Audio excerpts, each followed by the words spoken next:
Қақпан. Ақтөс әупетті. Қабекең, қорлық өтті омнаның.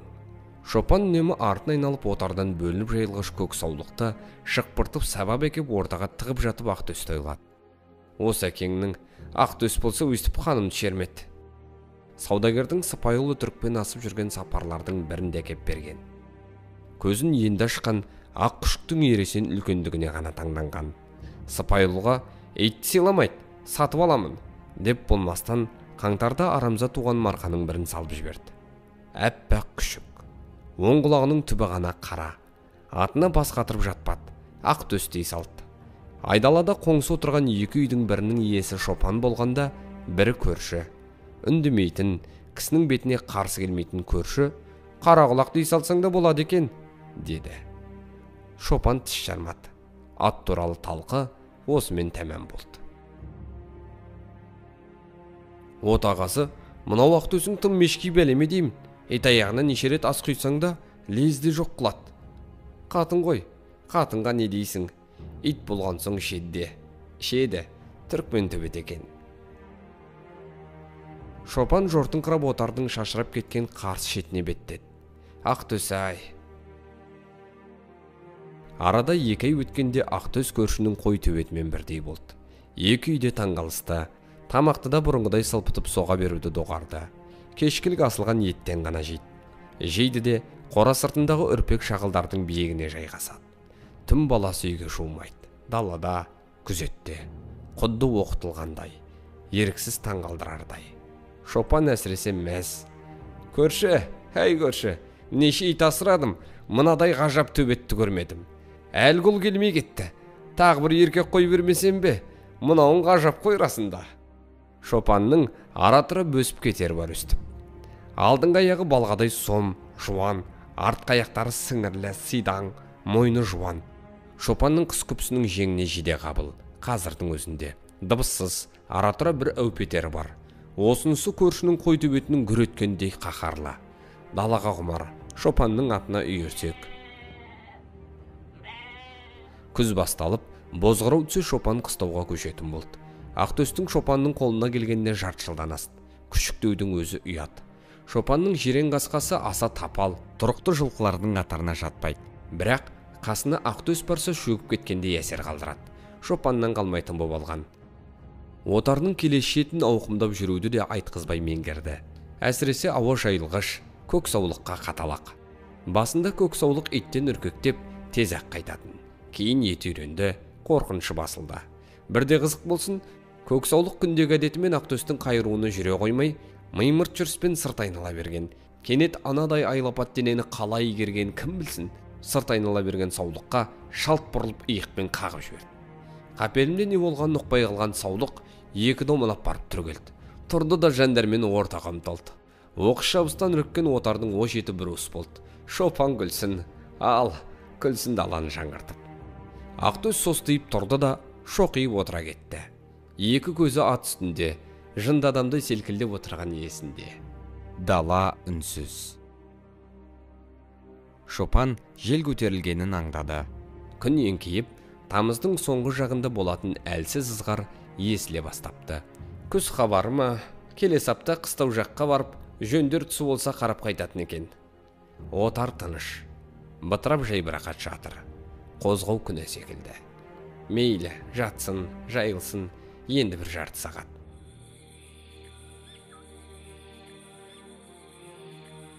Дүбірден оянды, үй суып кеткен. Қатынды түрткен, ыңырсып әрі аунап түсті. Төңкеріліп ақ жатыр ғой қасқаң. Көңіліне желік кіріп, іші бүлкете түскен. Сырттан тағы дүбір естілді. Қой, тұрайын, не дүсір таң атпай. Таң қалды. Күнде шығынып кеткен өрістен жаяу барып алып қайтатын аты кеп тұр. Жоқ, өз келмеген, Ақтөс әкелген. Иә, қуып әкелген. Мұнаң бір құдайдың бере салғаны ғой. Иә, дәл солай. Ақтөс екен, жерен қасқан таң бозара үй тұсына әкеп қойған. Үш аяғы бірдей бекіті өлет, бүйірін соғып қапты. Со керек өзіне. Енді шалыс өре салуға болар ма екен?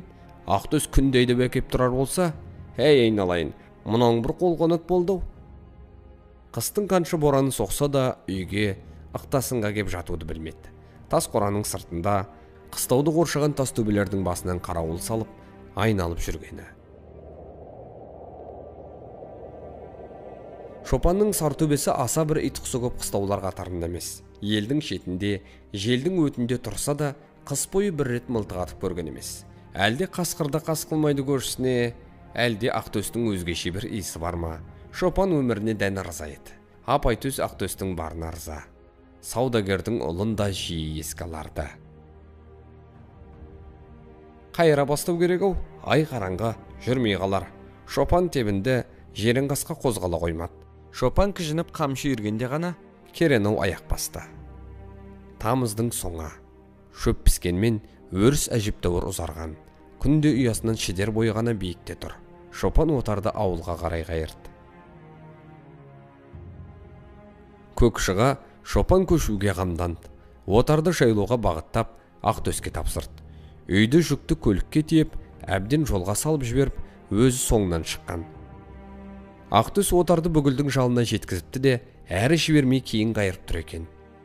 Күндегі өрісіне жеткен соң отарда тегіс жасауға көшкен. Адамнан да зият ит деп ойлады Шопан. Келді де қойды өргізіп қозғай бастады.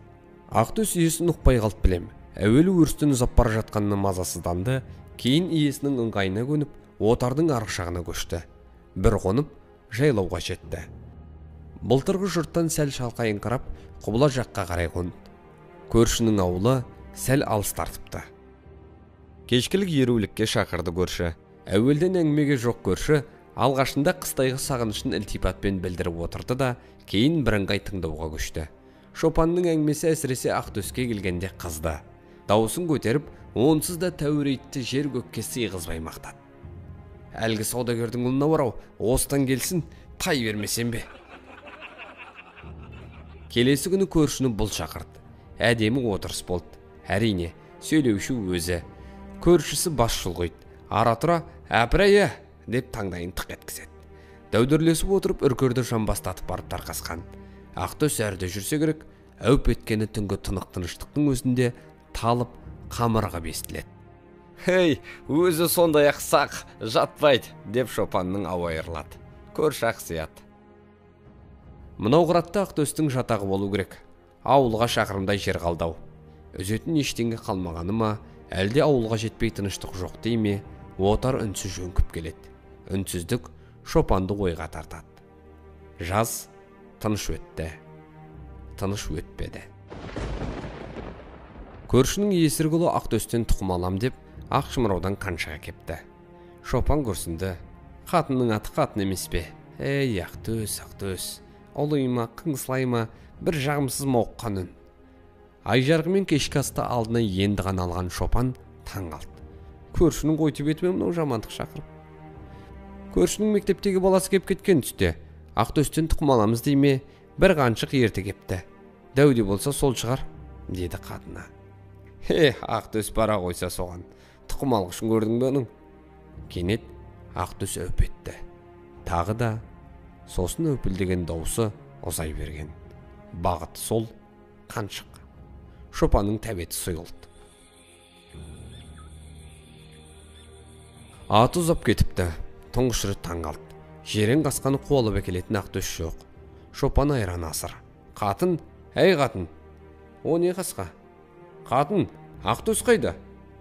Ой қасқа менен сұраған нес? Жүрді? Жүрген жоқ. Түнде өргенде жоқ. Атты да кемепті кейін. Бұндай жоғыт. Қайда қаңғырып жүрген Ақтөс? Әй Ақтөс, жер жұтты ма екен? Қазықтың қасында жатқан ер тоқымын жүгенмен буып арқасына атты да, көз ұшында көрінген жирен қасқаға жаяу тартты. Біздің қатын отарды шығара салса жақсы. Сонда деймін, Ақтөс қайда жүр? Қойға кететін уақыт болды. Таңғы шайдың үстінде қатыны Ақтөстің кеше-кешке тамағын ішпегенін айтты. Кенет Шопанның қолынан кесе түсіп кетті. Қаншық. Көршінің ұлы қаншық әкелді емес пе кеше? Ақтөс, қалайша? Бір түнде. Жирен қасқаға мінді де шапты. Көршінің ауылы алыс емес еді. Жирен қасқа лезде ақ жеткізді. Шопан аға, құдайшылық па? Көршінің сауалы ауаға ілініп қалды. Күн көтерілмесе де бүйірін соғып, тасастаудың сыз тебініне бауырын төсеп, солықтап жатқан тарғыл қаншықтың артын жалап, Ақтөс жүр. Мұнымен сі болсашы. Қаны басына шапты. Ей, Ақтөс! Ақтөс! деп ақырды. Ақтөс керене бұрылды. Мұны көрді, оқыс жадырады. Ақтөс дейм, кеттік, қойға кеттік. Неғып жүрсің? Ақтөс жирен қасқаның соңынан салды. Отарға келді де жел жағын айналып, бір тақия төбенің басына жайғасқан. Сүйретіліп иті де жетті. О тоба, көздері жалынышқа, кінәға, ұятқа толы екен иттің. Шопан бәріне де өзі кінәлі адамдай жанарын тайдырып әкетті. Ақтөс етігін жалады. Үйден түскі асқала шыққан бітеу қазыны бір білем түйенің өркеш майын алдына тастады. Ашыққан екен, қағып салды. Көзі жанып, тағы барма дегендей басын қиқайтып, шоқиып отырды. Үнсіз татуласты, екеуі де бақытты еді. Алдынан жалпылдап жанған от көрінді. Ауылға кеп қалдық. Отарды кідіртейін. Қораны шылпылдатып тастайды. Жиренін тебініп, отардың алдына осты. Жөңкіген қара нор еріксіз аял жасаған. Ақтөс келесі күнде жоғалтты. Шопан қатты ренжіді. Ит екенсің әкең. Атына жаяу барды. Таңғасқа қарамастан қойын әрі қарай өрістетіп кете барды. Ақтөс еруге жарағалы тұңғыш рет итсіз шыққаны. Көңілі қоңыл тақсып, жылақсы келеме, Құдай-ау. Күнде тапжылмай тұрып алды. Әй, Ақтөс, Ақтөс, сонша жылдық достығымызды бір қаншыққа сатып кеткенің бе? Күліп жіберді. Есі ауса бастағаны ма? Құдды адамша кінәләсіп отырған нес. Бірақ өзіне сөкет көрінбеді. Енді содан басқа кімі бар еді жапан түсте. Ал ол болса ұйығып әкең. Шопан аяғындағы керзетіктің қонышын қамшымен салып қалды. Сарт. Жирен қасқа оттауын қойып басын көтерді. Қойды қоралап болып, атын өріске жіберді. Таңнан бері нәрсіз бағаны енді есіне түсті. Іші бұратылып, өлексе шаршапты. Ақтөс, әй Ақтөс! Үн жоқ. Қатын үнсіз тамағын ұсынды. Оның не кінәсі бар? Қаншықта кінәлі. Олайма, қыңсылайма, еркелейме, бір түсініксіз мауыққан үн. Әкең, Ақтөстің басын айналдырып, Шопан тісін шықырлатып аунап түсті. Аспанның шығыс жақ балағы ағайраңданып қапты. Ұйқы қайда? Келесі күнде атына жаяу барды. Әбден көңілі қалған Шопан тағы бір күнді жалғыз өткерген. Кешке отарды қайырып келе жатып, ертең Ақтөсті ертіп шығам әкесінің. Көршінің қаншығының осы тайраңда жетер. Атып тастайым әкең, деп ойлады. Тісі шықыр-шықыр етті. Аты кеп тұр. Айналайын, жүрегі атқақтап кетті. Жан-жағына алақ-жұлақ қарап, Ақтөс, әй Ақтөс, деді. Таңғы саумал ауа даусын ала қашты. Ақтөс жоқ. Ала-құпыл атын ерттеді. Бағыт көршінің ауылы. Жеткізіп болсашы. Әкең, ауып қонған ба түнде? Көршісі бәйек. Не боп кеткен емнаған? Атынан сүйеп түсіре ме? Мұнан ауырып қалған шығар. Қасқыр-пасқыр байқалама деп қақпан құрбек. Ақтөс соған түсіп қапты.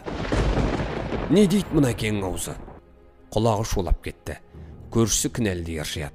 Дастарханды жиыра есікке атылды. Көршісі де соңынан ұмтылған.